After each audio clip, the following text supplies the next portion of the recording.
ಪ್ರತಿಯೊಂದು ಕ್ಷೇತ್ರದಲ್ಲಿ ರಾಜಕೀಯ ಭಾಷಣ ಮಾಡುವುದು ಮತ್ತು ಆಕ್ಷೇಪಾರ್ಹ ಲೇಖಗಳನ್ನು ತಯಾರಿಸಿ ಸಾಮಾಜಿಕ ಜಾಲತಾಣಗಳಲ್ಲಿ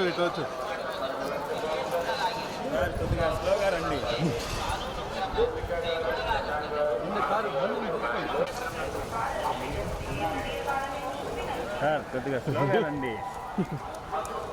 రవితేజ కొడుకనే తీసేది, లేకపోతే ఎందుకు తీస్తాను? ఒక్క నిమిషం నా ఫోటో తీసుకుంటాను. ముందు వెళ్ళిపోయారు. స్లోగా రండి.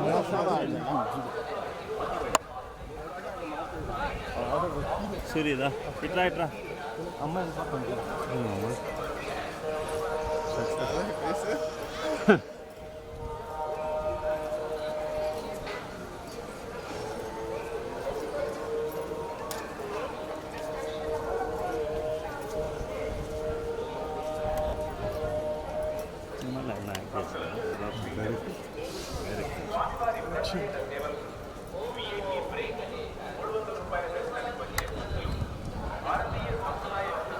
సార్ ఇప్పుడే స్వామివారి దర్శనం అయింది. వచ్చే నెల నరసింహ రిలీజ్లో ఉంది. అందరూ చూడాలని కోరుకుంటున్నారు. మారెమ్మ నరసింహ మారెమ్మ నరసింహ రిలీజ్ రెడీగా ఉంది. నెక్స్ట్ మంత్ రిలీజ్ అవబోతుంది. అందరూ చూస్తారని ఆశిస్తున్నారు.